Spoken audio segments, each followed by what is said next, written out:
Officers sa China sa ilalim ng Defense Cooperation Agreement sa pagitan ng dalawang bansa.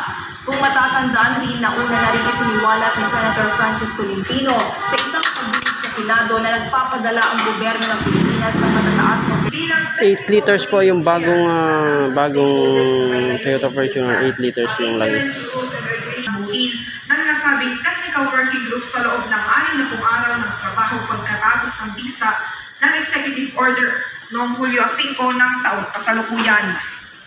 Kabilang sa mga implementing President Bongbong Marcos for setting the direction of the business one-stop shop that really aims to improve the piece of the... Inamin naman ng FOBA saan mayroong 66 million pesos mahigit dito na natitira bilang unobligated allotment.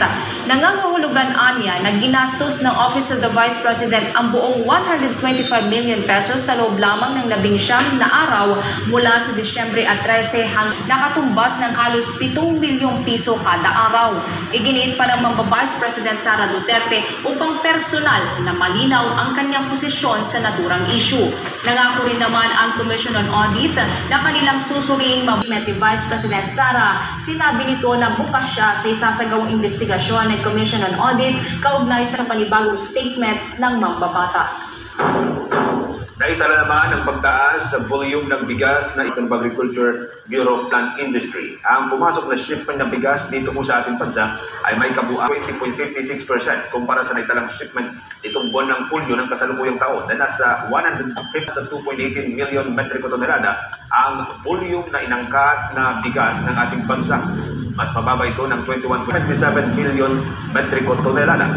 Ang pumasok na volume ng bigas noong Abril ay nananatili naman ang Vietnam na top supplier ng bigas sa Pilipinas kung saan 89.96% ng kabuuang tonelada ng bigas. Samantala,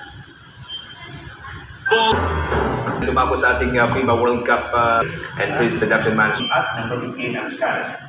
Maliban po sa Latvia, ang mga team na umusahan po ng Team USA, lahat po ng mga naglalaro sa ilalim ng Team USA. Ngayong araw, makatuloy pa rin po yung game sa Jackson Jr. You really like being in an environment, the way you compete. I mean, some